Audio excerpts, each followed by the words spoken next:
जिले की हर खबर सबसे पहले आप तक पहुंचाने का वादा,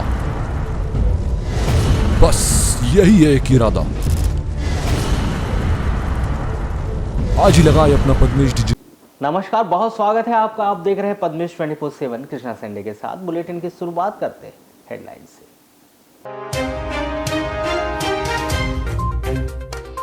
तिरोड़ी थाना के हीरापुर के जंगल में लावारिस हालत में नवजात शिशु मिलने से क्षेत्र में फैली सनसनी। ग्राम सरपंच की सजगता से बच्चे की बचाई गई जान। कटंगी अस्पताल में करवाया भर्ती।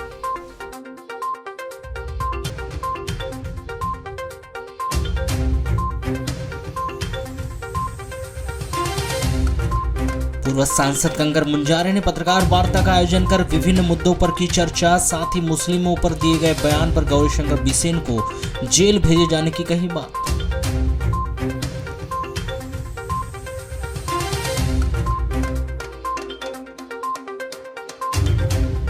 नगर पालिका के कर्मचारियों के द्वारा फल विक्रेताओं से अभद्र व्यवहार किए जाने का सामने आया मामला। फलों का ठेला नगर पालिका परिसर में खड़ा कर किया विरोध।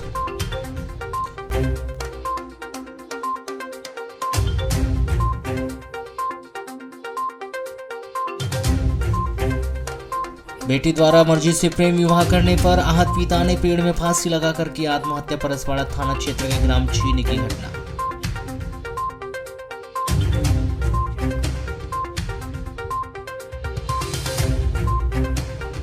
लालबरा से युवती को लेकर भागने वाला मुस्लिम युवक शहबाज सहित 3 आरोपी हुए गिरफ्तार। पुलिस ने युवती को रायपुर से दस्तयाब कर परिजनों के किया सुपुर्द।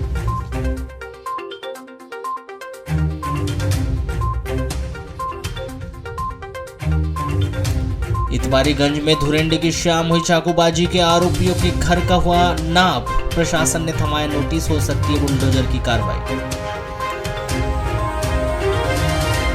होली पर्व में इतवारी बाजार में हुई चाकूबाजी के आरोपियों के घर पर जिला प्रशासन की टीम के द्वारा नापजोख कर संपत्ति की जानकारी ली, जिसमें उमेश कसार के घर में टीन का शेड शासकीय भूमि पर पाए जाने पर उसके परिजनों को नोटिस थमा दिया गया है। आपको बता दें कि होली पर्व में कोसमी और इतवारी बाजार में चाकूबाजी की घटनाएं सामने आने से सनसनी फैल गई थी। नवेगांव क्षेत्र के कोसमी में हुए चाकूबाजी के 2 आरोपितों की गिरफ्तारी, एक आरोपित के घर व उसके भाई के अवैध ढाबे को ढहाने की कार्रवाई के बाद अब कोतवाली पुलिस ने भी अपने थाना क्षेत्र में हुई चाकूबाजी के एक आरोपित के घर के नापजोख और संपत्ति की जानकारी लेना शुरू कर दिया है। सोमवार को कोतवाली नगर निरीक्षक कमल सिंह गहलोत, तहसीलदार नितिन चौधरी, उप निरीक्षक राधेश्याम दागी सहित पुलिस बल इतवारी बाजार के पास जयप्रकाश कॉलोनी में हुई चाकूबाजी के आरोपित उमेश कसार के घर व संपत्ति की जानकारी ली गई। देखिए, कोतवाली में धुरेंडी के दिन शाम के टाइम पे चाकूबाजी की घटना हुई थी और इतवारीगंज में जयप्रकाश कॉलोनी में। तो जो बदमाश है उनको तो उसी दिन अरेस्ट कर लिया गया था, बट उनकी संपत्ति के संबंध में हमने आज तहसीलदार महोदय को सूचना देकर उनको मौके पर उनकी उपस्थिति में उनकी संपत्ति के संबंध में जानकारी ली गई, जिसमें फिलहाल तो नोटिस दिया गया है। जो अगर पट्टे यहाँ कुछ अगर पेश करते हैं तो ठीक है, अन्यथा उसमें आगे की कार्रवाई की जाएगी। किन किन आरोपी के सर आज आप लोग नाम? उमेश कसार है और उमेश कसार के ही एक मकान है जो पट्टे में बना हुआ ऐसा बता रहे हैं, और साथ उसके पास में एक कोई ज़मीन है जिसमें एक टीन शेड निकाल के उसमें कुछ अवैध गतिविधियों को भी संचालित करते हैं और शराब बिठा के पिलाने का काम करते हैं वहाँ पर। और अन्य 2 आरोपियों के नाम पे ऐसी कोई प्रॉपर्टी अभी फिलहाल नहीं पाई है, लेकिन उसको तलाश कर रहा है। संभवतः यह लग रहा है कि जिस प्रकार से कोसमी में 24 घंटे के अंदर में बुलडोजर की कार्रवाई देखने को मिली थी, उसी प्रकार हम यह मान सकते हैं कि जिस प्रकार से जिला प्रशासन नापजोख की कार्रवाई की है, वैसे ही बुलडोजर की कार्रवाई भी संभवतः यहाँ देखने को मिल सकती है। फिलहाल इस पर अभी प्रशासनिक अमले के द्वारा यह स्पष्ट नहीं किया गया है कि बुलडोजर की कार्रवाई कब की जाएगी, किंतु नोटिस देकर यह बता दिया गया कि यदि स्वेच्छा से टीन का शेड को नहीं हटाया गया तो उसे जिला प्रशासन के द्वारा अतिक्रमण की कार्रवाई की जाएगी। प्रदेश सरकार के द्वारा महिला सशक्तिकरण की दिशा में महिलाओं की आर्थिक स्थिति मजबूत करने के लिए लाडली बहना योजना चलाई जा रही है, जिसको लेकर ग्रामीण क्षेत्रों में काफी भ्रांतियां नजर आ रही। तो वही जानकारी के अभाव में ग्रामीण जन ऑनलाइन सेंटर व लोक सेवा केंद्रों के चक्कर लगा रहे, तो कोई OTP के लिए बैठकर घंटों दुकानों में इंतजार कर रहे हैं। भले ही प्रदेश सरकार के द्वारा योजना संचालित कर दी गई, पर इसके पीछे जो आमजन को असुविधा हो रही है उसका ध्यान बिल्कुल भी नहीं रखा गया। आपको बता दें कि जैसे ही प्रदेश सरकार के द्वारा महिलाओं की आर्थिक स्थिति सुधारने हेतु लाडली बहना योजना चलाई गई, जिसके तहत प्रत्येक महिलाएं व बालिकाओं को इस योजना के अंतर्गत प्रति माह 1,000 रुपये देने का प्रावधान है। किंतु यदि इसके पीछे की पूरी प्रक्रिया की यदि बात करें तो लोगों को बहुत ही परेशान होना पड़ रहा है, चाहे वो ऑनलाइन सेंटर हो, बैंक हो या फिर लोक सेवा केंद्र के वे चक्कर लगा कर थक गए। कोई बताता है कि उनके द्वारा शुरू में जैसे ही जानकारी पता चली, उन्होंने अपने डॉक्यूमेंट्स कंप्लीट करने हेतु आय और जाति के फॉर्म भरना शुरू कर दिया और कुछ दिन वह आय और जाति बनाने के लिए कार्यालय के चक्कर काटते रहे। उसके बाद किसी ने कहा कि आय जाति की तो आवश्यकता ही नहीं, उससे पहले ही लोगों के द्वारा फॉर्म भर दिया गया था। ये जो लाडली वाला जो फॉर्म भर रहे हैं, हाँ। इसमें क्या क्या डॉक्यूमेंट लग रहे हैं, शुरू में क्या पता चला था? नहीं, शुरू में तो ये बताया कि वो पेपर में आधार में जानकारी लगी थी कि आय को लगेगा कैसे, लेकिन नहीं, अभी तो नहीं हो रहा है। क्लियर कर दिया, जो फार्म मिलेगा वो मिलेगा, कहीं कागज भाषण में बताए कि वो फार्म वही से वो लोग देंगे, चाहे आंगनबाड़ी वाले कार्यकर्ता को दे या किसी को दे, उन्हीं के माध्यम से घर घर जा करके होगा, बोले निःशुल्क सब होगा। अच्छा, लेकिन उसके पहले जब पता नहीं था तो आपने फॉर्म भर दिए थे क्या? अब ऐसा समझ मतलब चलो भाई जो जी हो जाए तो मिल जाए तो। शुरू में जो लाडली बहन योजना का फॉर्म भरे थे, इसमें क्या जानकारी लगी थी आप लोग को? आय मूल निवासी लग रहा था सब। हाँ, अब ये नहीं लग रहे हैं, ये डॉक्यूमेंट्स नहीं लग रहे हैं। अच्छा, कब पता चला था आपको ये आय और मूल निवासी लग रहा है क्या? 1 तारीख को। तो फिर आपने क्या बनाने के लिए फॉर्म भर दिया था क्या? हाँ, डाल दिए थे, यहाँ पर दे दिए थे। अच्छा, फिर कब पता चला कि ये नहीं लग रहा है? अभी 4 तारीख को। अच्छा, तो आप फिर वो वापस फॉर्म ले लिए या क्या, कैसा? अभी तो बनाने दे दिए, तो अब वो बन के भी आएगा। अच्छा, जैसे जो केवाईसी वाली जो प्रक्रिया रहती है वो पूरी कर ली है क्या आपने? हाँ, वो पूरी कर ली है। तो उसमें कुछ दिक्कतें तो नहीं गई, ओटीपी को लेकर के कहें? हाँ, या ओटीपी बहुत धीरे चल रहा है वो, यानी कि धीरे चल रहा है। अच्छा, कितने बार प्रोसेस किए तो ओटीपी आया? करीबन 4-5 बार। अच्छा, ऐसे कितने लोग थे जिनसे ओटीपी की दिक्कत आ रही थी या ऐसा कुछ? सभी लोगों को आ रही है। कहाँ से आए हैं? संबलट्टा से आए। अच्छा, कितने फॉर्म दिए थे आपने? सर मैंने समथिंग आय के दिया था 30 फॉर्म और मूल के दिया था। अच्छा, ये कहाँ लग रहे थे ये फॉर्म? सर ये स्कूलों में भी लग रहे थे कुछ को। हाँ, समथिंग और कुछ में चला कि लाडली बहना योजना में लगेगा, तो उसके लिए कुछ लोग दिए थे पहले।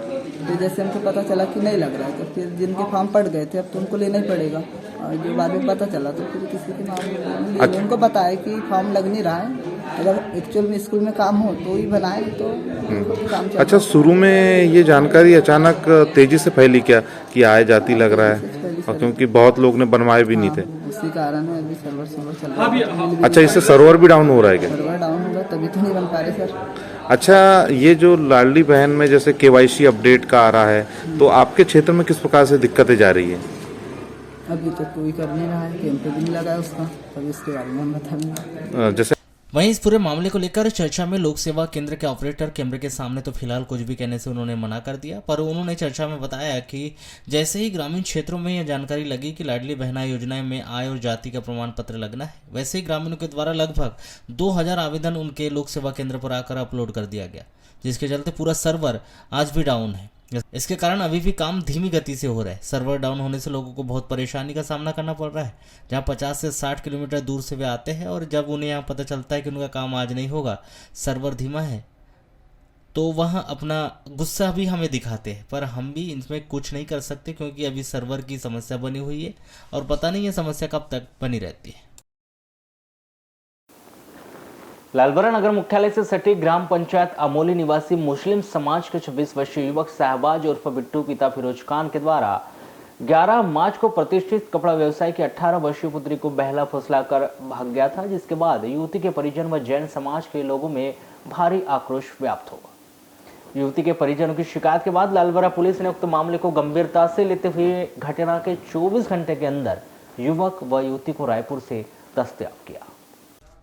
पूछताछ में पाया गया कि शहबाज खान अपने साथियों के साथ 18 वर्षीय युवती का अपहरण कर रायपुर ले जाकर धर्म परिवर्तन कर विवाह करने वाले थे, और युवती को नाबालिग अवस्था से ही युवक उसके साथ जबरदस्ती गलत काम किया करता था, जिसके बाद पुलिस ने मुख्य आरोपी अमोली निवासी 26 वर्षीय शहबाज उर्फ बिट्टू पिता स्वर्गीय फिरोज खान, लालबरा निवासी 26 वर्षीय सलमान पिता अब्दुल सत्तार, अमोली निवासी एहतशाम पिता अब्दुल हशीफ व ददिया निवासी 24 वर्षीय अजीत पिता अजय पटवार को गिरफ्तार कर भारतीय दंड विधान की धारा 365 में धाराओं का इजाफा करते हुए धारा 376(2)(n) 506 B IPC 5/6 POCSO act 3(4) धार्मिक स्वतंत्रता अधिनियम के तहत मामला पंजीबद्ध कर सभी आरोपियों को 13 मार्च को न्यायालय वाराणसी में पेश कर वहां से जेल भेज दिया गया है। वहीं दस्तयाब युवती से पूछताछ करने के बाद 12 मार्च की रात्रि में उसे परिजनों के सुपुर्द कर दिया गया है। आपको बता दें कि प्रतिष्ठित कपड़ा व्यवसायी की 18 वर्षीय पुत्री 11 मार्च को दोपहर 2 बजे घर से दोस्त के जन्मदिन मनाने के लिए घर से निकली थी, परंतु शाम 6 बजे तक वह घर वापस नहीं आने पर परिजनों ने उसके दोस्त व आसपास व रिश्तेदारी में काफ़ी पूछताछ की, परंतु कहीं कुछ पता नहीं चला। जिसके बाद परिजनों को जानकारी लगी कि अमोली निवासी शहबाज उर्फ बिट्टू खान ने युवती का अपहरण कर लिया है। मुस्लिम समाज के युवक के द्वारा जैन समाज की लड़की का अपहरण कर लेने की जानकारी लगने के बाद जैन समाज के लोगों में भारी आक्रोश व्याप्त हो गया था और 11 मार्च की रात्रि में ही थाने के सामने युवक की गिरफ्तारी की मांग को लेकर विरोध प्रदर्शन व चक्का जाम भी किया गया था। लालबरा मुख्यालय में गहमा गहमी का माहौल निर्मित हो रहा था, जिसे देखते हुए लालबरा पुलिस विभाग के वरिष्ठ अधिकारियों के निर्देशन पर टीम गठित कर फरार हुए युवक युवती की पतासाजी में सक्रियता से साथ जुड़ गए थे और दोपहर 2 बजे तक युवक युवती को रायपुर से दस्तयाब कर पकड़ लिया गया था। नगर पालिका के कर्मचारियों के द्वारा फल विक्रेताओं के साथ दुर्व्यवहार करने के कारण लगभग 1 दर्जन फल विक्रेताओं के द्वारा अपने फलों के ठेले लाकर नगर पालिका में विरोध स्वरूप खड़ा कर दिया गया और कहा गया कि जब तक दुर्व्यवहार करने वाले कर्मचारियों पर कार्रवाई नहीं होती तब तक वे नगर पालिका में ही खड़े रहेंगे। आपको बता दें कि स्थानीय बस स्टैंड में फल विक्रेताओं के द्वारा विगत वर्षों से अपनी फल की दुकान लगाई जाती है व अपना व्यवसाय बस स्टैंड में किया जाता है, किंतु बस स्टैंड में अव्यवस्थाओं को देखते हुए नगर पालिका के द्वारा व्यवस्था बनाने को लेकर वादे तो कर दी गए, परंतु कभी बस स्टैंड में व्यवस्थाएं नहीं बनाई गई। किंतु अभी कुछ दिनों से नगर पालिका के कर्मचारी बस स्टैंड में जाते हैं और फल विक्रेताओं पर अपनी धौंस जमाते हुए फल विक्रेताओं के साथ गाली गलौज करते हैं और उनकी फलों की दुकान से फल भी लेते हैं। ऐसा आलम पिछले दिनों से चला आ रहा है, पर 13 मार्च को मामला कुछ ज़्यादा ही बढ़ गया जब नगर पालिका के कर्मचारी के द्वारा फल विक्रेताओं को अपशब्द कहे गए, जिस पर लगभग 1 दर्जन फल विक्रेताओं के द्वारा अपनी फलों की दुकान को लेकर नगर पालिका के परिसर में खड़ा कर दिया गया, जिसमें फल विक्रेता सलीम खान बताते हैं कि नगर पालिका के कर्मचारी रोज आते हैं और रोज हमें गाली गलौज कर परेशान करते हैं और कहते हैं कि नगर पालिका अध्यक्ष के द्वारा कहा गया है कि यहाँ पर आपको ठेले नहीं लगाना है, और फल विक्रेता कहते हैं कि यदि हम यहाँ पर ठेला नहीं रखेंगे तो फिर हम कहाँ अपना व्यवसाय करेंगे, यदि ऐसा ही रहा तो वे अपनी आजीविका कैसे चलाएंगे। वहीं उन्होंने बताया कि नगर पालिका के कर्मचारी जब भी आते हैं तो हमारी दुकान से कुछ फल ले लेते हैं, उठाकर खा लेते हैं और उसका पैसा भी नहीं देते, और यदि हमारे द्वारा कुछ कहा जाता है या पैसा मांगा जाता है तो उन्हें कहते हैं कि यहाँ से ठेला हटा दो। इनके द्वारा हमें झूठ बोलकर कहा गया कि आज हमें मैडम के द्वारा भेजा गया है। जब हमने नगर पालिका आकर देखा तो यहाँ पर किसी के द्वारा हमें हटवाने के लिए नहीं बोला गया था, जिसके कारण उनके द्वारा गुस्से में आकर अपनी दुकानें लाकर नगर पालिका परिसर में खड़ी कर दी गई। क्यों भैया, इन लोग रोज आते, रोज परेशान करते, अब शब्द बोलते भैया, बोलते मैडम ने बोल दी कि यहाँ ठेले नहीं होना। अब हम लोग जाएंगे कहाँ, गरीब आदमी रोज कमाने खाने वाले भैया, बाल बच्चे पाल रहे अपने। किस प्रकार से परेशान करते हैं? कुछ नहीं कर रहे हैं, बस जबरदस्ती आएंगे, कुछ भी उठा के खा लेंगे, नहीं तो बोलेंगे ठेला हटाओ, फलाना करो। अभी मैडम नहीं है, मैडम ने भेजी नहीं, कुछ नहीं, जबरदस्ती में 2 जन आ गए और ठेले हटाओ, तो मैंने गुस्से में पूरे ठेले लाके यहाँ खड़े कर दिए। लगभग कितने ठेले वालों को कम से कम भैया 15 से 20 ठेले वाले। अभी इसके पहले ही पेट्रोल पंप के पास से पूरे ठेले हटा दिए भैया, वो गरीब लोग इधर उधर भटक रहे हैं बेचारे। अच्छा भैया, बताएंगे किस प्रकार से दिक्कत हो रही बस स्टैंड में भी? बस स्टैंड में ये नगर पालिका के कर्मचारी आते, बोलते हैं कि भैया हटाओ यहाँ से, मैडम ने वो नगर पालिका ले जाओ बोलते हैं ठेला। कितने सालों से व्यवसाय कर रहे हैं आप? मैं 20-22 साल। अच्छा, तो 20-22 साल में दिक्कत नहीं आई? अभी तक कर कोई दिक्कत नहीं। अच्छा, आपसे टैक्स लेते हैं कि नगर पालिका? हाँ, नगर पालिका टैक्स लिया जाता है। कितने टैक्स रुपए? 20 रुपये। अच्छा, इसकी पर्ची देते हैं क्या? पर्ची कभी देते कभी नहीं देते। तो आपने बोलते नहीं कि जब 20 रुपये हम डेली दे रहे हैं तो डेली पर्ची दो हमको? कभी देते हैं, हम बोले हमने, लेकिन कभी। अच्छा, तो अभी आप क्या चाहते हैं? अभी इसमें हमको वहाँ जगह दी, जो पेट्रोल पंप के बाजू में खाली करवाए हैं, तो वहाँ हमको जगह दी जाए तो हम बस के आगे पीछे ना लगाएं। और तिलोड़ी थाना क्षेत्र के अंतर्गत आने वाले ग्राम हीरापुर और टिल्ली टोला के बीच जंगल के नाले में एक नवजात बच्चे को लावारिस हालत में पाया गया। यह बच्चा नाले में डूबा हुआ था, जिसे ग्राम के सरपंच पति ने नाले से बाहर निकालकर कटंगी के अस्पताल में भर्ती करवा दिया है। बच्चे का वजन 3 किलोग्राम और उम्र करीब 45 दिन की बताई जा रही है। यह नवजात बच्चा आसपास के गांव के होने की संभावना व्यक्त की जा रही है। इस बच्चे को जन्म देने वाली मां उसे असुरक्षित स्थान पर लावारिस हालत में छोड़कर कहीं चले गई। जांच पड़ताल तिरोड़ी पुलिस के द्वारा की जा रही है। प्राप्त जानकारी के अनुसार 13 मार्च को सुबह ग्राम हीरापुर की एक महिला बकरी चराने के लिए ग्राम के समीप जंगल के नाले की तरफ गई थी। इस महिला ने जंगल से खेत तालाब में पानी जाने वाले नाले में एक नवजात बच्चे को उसके रोने की आवाज़ सुनाई दी। आवाज़ सुनकर ये महिला नाले की तरफ गई तो देखा वहाँ पर एक बच्चा डूबा हुआ था। इस महिला ने अपने बेटे को फोन के द्वारा सरपंच इंद्रपाल पटले को बताया। नाले में यह नवजात बच्चा कपड़े में लपेटा हुआ था। सूचना मिलते ही सरपंच इंद्रपाल पटले गाँव वालों के साथ जंगल पहुंचे और नाले से बच्चे को बाहर निकाला। यह बच्चा जिंदा था, जिसकी महिला से ही मौके पर ही तेल मालिश भी करवाई गई और उसे 108 एम्बुलेंस से कटंगी अस्पताल भिजवाया गया। बच्चे को अस्पताल में भर्ती कर का उपचार किया जा रहा है। 13 मार्च की सुबह नाला किनारे असुरक्षित स्थान पर लावारिस हालत में इसे छोड़ दिया गया था। संभवतः इस नवजात बच्चे को उसे जन्म देने वाली मां छोड़कर चली गई। मामले की जांच तिरोड़ी पुलिस के द्वारा की जा रही है। यह बच्चा आसपास के ही गांव के होने की संभावना व्यक्त की जा रही है। पुलिस इस नवजात बच्चे को जन्म देने वाली महिला के विरुद्ध धारा 317 के तहत अपराध दर्ज कर इस महिला को शीघ्र ही गिरफ्तार कर लिए जाने की संभावना व्यक्त की जा रही है। जो नवजात बच्चा लाया गया आपके हॉस्पिटल में, उसकी कैसी कंडीशन थी? जब लाया गया था तब बच्चा बहुत ज़्यादा ठंडा था तो वही थोड़ा वार्म करे हमने उसको और उसके बाद ऑक्सीजन लगाए हैं। पेट में थोड़ा पानी चला गया था तो पानी वगैरह निकाले सक्शन करके। अभी तो ठीक है, देख रहा है, हेल्दी है। वैसे बच्चा 3 किलो वेट भी है जी। अच्छा। आज जो नवजात बच्चा लाया गया है यहाँ पे, वो आपको कैसे परिस्थिति में, कैसे हालत में मिला? पानी में गिरा था, नाली में बॉडी में डाल दिए थे। कहाँ मिला? हीरापुर के डेडोला जंगल में। अच्छा, आपको कैसे पता चला कि वो बच्चा वहाँ पे? बकरी वाले। अच्छा, आप बकरी चराते हैं? नहीं, हीरापुर वाले चरा। हमको पता चला था, हम तीनों गए। अच्छा, आप तीनों गए। यानी तहसील कार्यालय के सामने विगत 21 फरवरी को घटित हुए सड़क हादसे में गंभीर रूप से घायल बुजुर्ग जयराम मात्रे की 20 दिन बाद 13 मार्च को दोपहर 2:30 बजे मौत हो गई। आपको बताएं कि 21 फरवरी को दोपहर 3:30 बजे किरणापुर तहसीलदार के वाहन से एक बुजुर्ग जयराम मात्रे उम्र 65 वर्ष ग्राम बमनगांव निवासी को ठोकर लगने से वह गिरकर गंभीर रूप से घायल हो गए थे, जो अपने भाई दयाराम मात्रे के साथ गत 21 फरवरी की सुबह किसी काम से बस में सवार होकर बालाघाट गए हुए थे तथा वापसी बस से ही तहसील कार्यालय के सामने उतरकर अपने आवश्यक कार्य से तहसील कार्यालय ही जा रहे थे कि पीछे से तेज गति से तहसीलदार किरणापुर का वाहन क्रमांक MP 50 ZA 7514 आया और पीछे से टक्कर मार दिया, जिसमें प्रत्यक्षदर्शियों ने बताया कि वाहन की टक्कर लगने से जयराम मात्रे 2 मरतबा चक्कर खाकर गोल गोल घूमे और फिर सर के बल सड़क किनारे गिर गए, जिससे उसके सर व चेहरे पर गंभीर रूप से चोटें आई थी, जिस पर परिजनों के द्वारा उसे किरणापुर के अस्पताल में उपचार कराने के पश्चात आगे इलाज के लिए गोंदिया लेकर गए थे, किंतु वहाँ अत्यधिक पैसा खर्च हो जाने के चलते ही परिजनों ने जयराम मात्रे को घर ला लिया था, जिसका 13 मार्च को दोपहर 2:30 बजे मौत हो गई। इस संबंध में सूचना मिलने पर पुलिस ग्राम बमनगांव पहुंची व जयराम के शव को किरणापुर अस्पताल लाकर शव का पोस्टमार्टम करवाकर अंतिम संस्कार के लिए परिजनों के सुपुर्द कर दिया गया है।